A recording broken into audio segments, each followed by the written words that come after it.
E aí, galerinha, vamos para a nossa aula 10, né? Vamos falar um pouco sobre a matemática dos circuitos de corrente contínua. Vamos ver uma arma poderosa, muito poderosa aí para a gente resolver diversos problemas aí de circuitos que são considerados de um grau assim mais elevado. E a bazuca que a gente vai usar aí para resolver esses circuitos difíceis é a lei de Kirchhoff, uma das fórmulas de bolo aí que a gente pode usar para resolver esses circuitos que são grau elevado de resolução, beleza?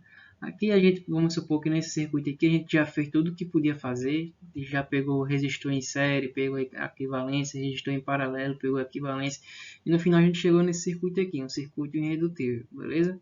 Então, vamos supor que na questão aí é pedido para a gente calcular a corrente que passa em cada um dos resistores, beleza? E como é que a gente vai fazer isso? Aí que veio as leis de Kirchhoff, que veio justamente para auxiliar de uma forma bem mais simples de a gente encontrar a corrente que passa em cada um desses resistores. Mas antes de a gente começar a ver essas leis, é importante a gente entender alguns tópicos importantes. E o primeiro tópico é a gente conseguir identificar o que é um nó. Um nó nada mais é do que um ponto onde vai haver uma ramificação de uma corrente elétrica. Vamos supor que aqui a gente tem uma corrente chegando nesse nó aí. Quando ele chega nesse nó, essa corrente, ó, ela é dividida. Beleza? Quando ela chega aqui nesse pontozinho aqui, toda a corrente que chega nesse ponto, nesse nó, ela é dividida. Isso daqui é a nossa primeira lei de Kirchhoff, a lei da conservação das cargas. Ou seja, toda corrente que chegar nesse nó aqui vai ser igual à quantidade de correntes que vai sair desse nó. A quantidade de cargas elétricas que chega nesse ponto é a mesma quantidade de cargas elétricas que sai desse ponto. Beleza? Então fica aí a nossa primeira lei de Kirchhoff e está relacionada diretamente com o nó. Então já matamos os dois coelhos aí, né? Entendemos o que é um nó e entendemos a primeira lei de Kirchhoff. Outro ponto importante é a gente saber identificar o que é um ramo do meu circuito. E um ramo nada mais é do que a região aqui, ó, entre dois nós. Aqui a gente tem dois nós, beleza? Então um ramo seria essa região aqui, ó, que está entre dois nós. Beleza? Então aqui a gente tem um ramo.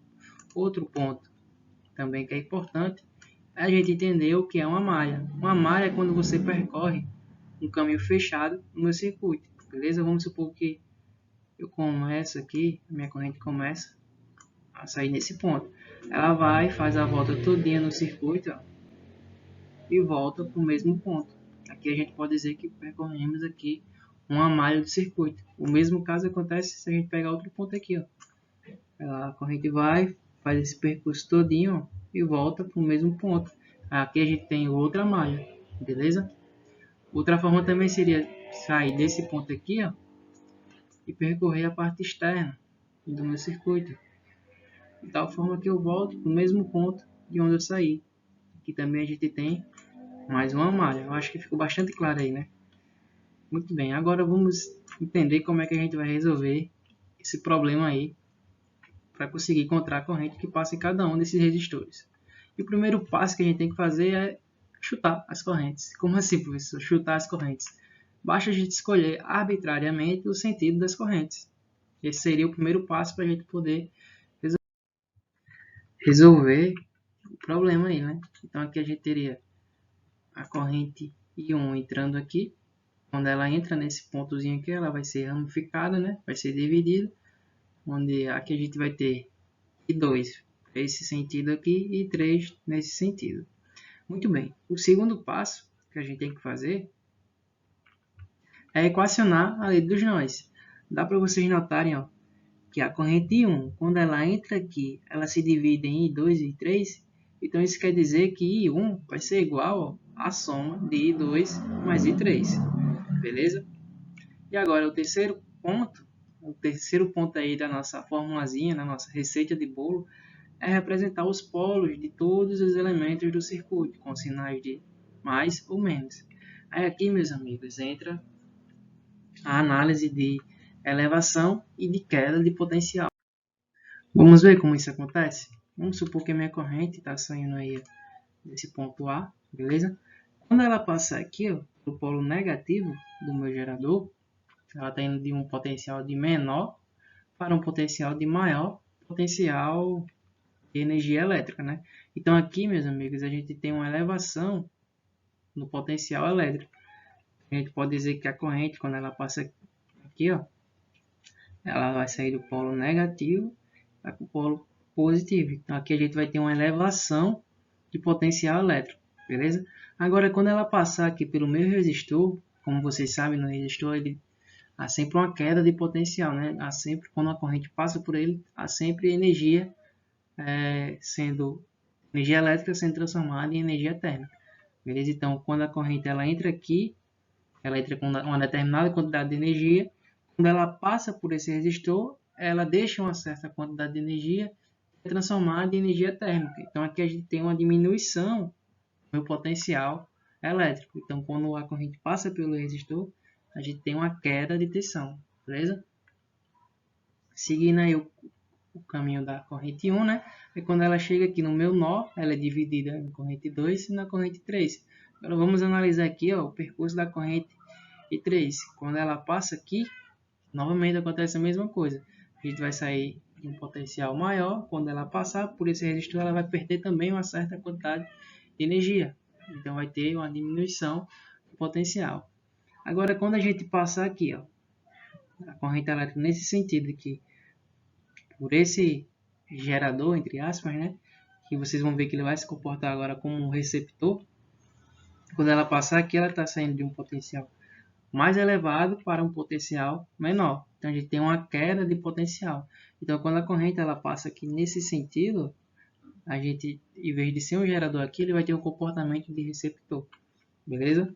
Agora, analisando aqui o ramo aqui onde passa a corrente 2, mesmo esquema. Começa com potencial elevado, passei a corrente pelo resistor, ela deixa uma certa quantidade de energia lá para se transformar em energia térmica e temos a diminuição do seu potencial elétrico. Então a gente tem uma queda de tensão. Agora quando ela passar aqui por esse potencial maior aqui, agora a gente vai ter também aqui potencial mais elevado. Quando ela passa, ela também há uma perda de energia, né? Há uma diminuição, uma queda de potencial. Então aqui também a gente tem um comportamento de receptor. Beleza? Agora vamos analisar. Se a gente pegar, vamos supor, pega a corrente, ela sai aqui do meu ponto A, faz uma volta completa aqui nessa malha e volta para o mesmo ponto. Se a gente for medir o potencial de um ponto em relação ao mesmo ponto, a gente vai ter que esse potencial vai ser igual a zero, né? É tipo fazer uma coisa igual menos essa mesma coisa, a gente vai ter que o resultado é igual a zero, né? Então, as elevações e quedas de potenciais nessa malha aqui, quando a gente percorrer saindo do ponto A e voltando para o ponto A, a gente vai ter que a diferença de potencial aí entre A e A vai ser igual a zero, beleza? Então, as potências de queda, os potenciais de queda, menos os potenciais de elevação, vai ser igual a zero, ok? Então, isso daqui a gente representa como a segunda lei de Kirchhoff, onde quando a gente percorre uma malha fechada, do ponto A, percorre a malha todinha e volta para o mesmo ponto, a gente tem que a soma dos potenciais aí de queda e elevação vai ser igual a zero, beleza? Então, os potenciais de queda menos os potenciais de elevação é igual a zero. De tal forma que os potenciais de queda são iguais tem que ser iguais aos potenciais de elevação. E é aqui, meus amigos, a chave, o pulo do gato, o bizu para a gente resolver muitos exercícios, beleza? E o passo 4 é exatamente isso que eu acabei de falar a vocês, né? A gente tem que percorrer aqui uma malha, um circuito fechado. Lembrar que as potências de queda vai ser igual às potências de elevação, beleza? Então vamos começar aqui com essa primeira malha, eu vou chamar aqui de malha alfa. Vamos supor que a minha corrente ela vai sair aqui do ponto A, beleza? Percorrendo aí o caminho de alfa, né? Da malha alfa. Saindo aqui de A, a gente vai ver que ela sai de um potencial menor para um potencial maior. Então aqui a gente tem uma elevação, né? Se a gente tem uma elevação, então esses 20 volts aqui ele vai ficar, ó, desse lado da equação, porque a gente tem uma elevação aqui, então seria esses 20 aqui, ó. Beleza? Continuando aqui o caminho. Quando ela for passar aqui pelo resistor de 20 ohms, está indo de um potencial maior para um potencial menor. Então aqui a gente tem uma queda de elevação. Como tem uma queda de elevação, a tensão aplicada nesse resistor, a sua potência aplicada aí nesse resistor vai ser a potência de queda. Então ela vem para esse ladozinho aqui, né? Aqui seria, ó, 2 vezes I1, que seria a tensão aplicada nesse resistor. Seria R vezes I, a tensão aí nesse ponto. Continuando aqui o percurso da corrente, ela vai e chega no nó. Quando ela chega nesse nó, ela é dividida, né? Agora analisando aqui sempre a malha alfa, sempre uma malha de cada vez, a gente vai ter que, quando ela passa aqui, ó, esse resistor de 1 ohm, a gente vai ter uma queda de potencial também. Então ela entra desse lado da equação. Então aqui a gente tem 1 vezes a corrente e 3. Aí quando ela passa aqui por esse ponto, a gente está tendo uma queda de potencial. Está indo do potencial maior para um potencial menor. Então novamente a gente tem uma queda, um potencial de queda aí, né? Então esses 20 volts vem para cá também, ó. E pronto. Voltamos aqui para o ponto inicial.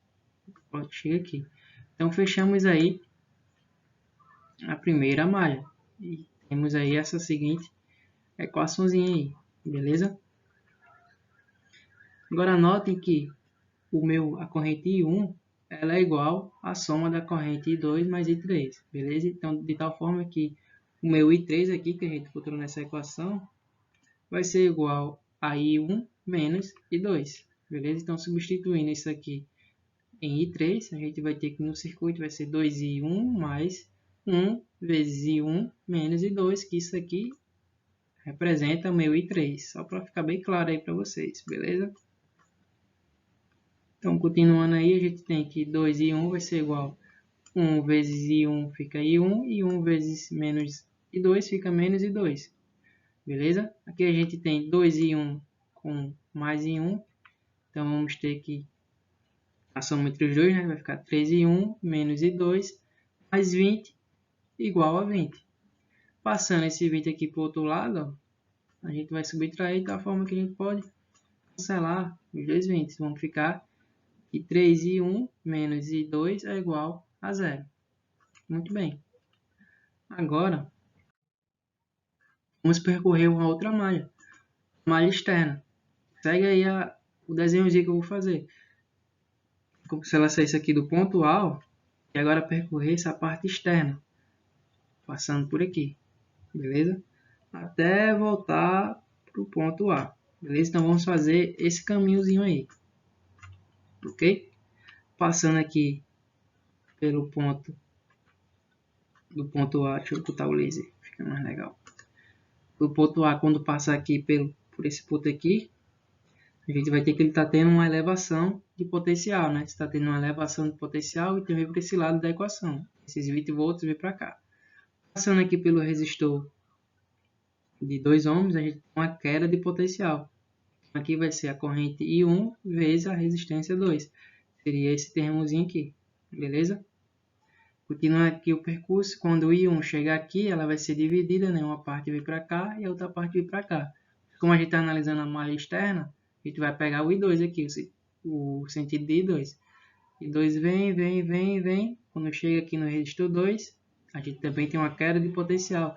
Então aqui a gente vai ficar 4 ohms vezes I2. Temos a queda, então vai para esse lado aqui da nossa equação. Beleza? Quando ele passar aqui por esse ponto, a gente está indo no potencial mais elevado para um potencial menos elevado. A gente também tem uma queda de potencial. Então, esse 6 volts vem também para cá. Beleza? Então, voltando aqui para o ponto 1, não tem mais nada aqui no meio. Ó. Então, não tem mais nenhuma perda aí de potencial. Fechamos aí o percurso da malha. E ficamos com essa seguinte equação. Beleza?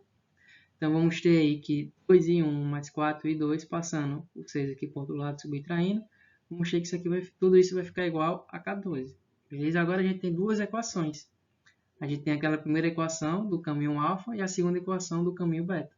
Beleza? Agora a gente tem que resolver esse sistemazinho aí de equações e encontrar as incógnitas de I1 e I2, beleza? Agora notem que se a gente passar o menos I2 para o outro lado, a gente vai ter que 3I1 vai ser igual a I2, ou seja, I2 é igual a 3 vezes a corrente de I1, beleza? Muito bem, agora substituindo esse termozinho aqui, substituindo que I2 é igual a 3 vezes 1 aqui, ó, na equação, a gente vai ter que 2 e 1 vai ser mais 4, seria esse 4zinho daqui, ó, vezes I2, que I2 é 3 vezes I1, beleza? Então aqui a gente vai ter que I1 vai ser 4 vezes 3 vai ser 12, né? 12 mais 2, 14, então I1 vai ser igual a 14 dividido por 14, né? Esse 14 passa para o outro lado aqui dividindo.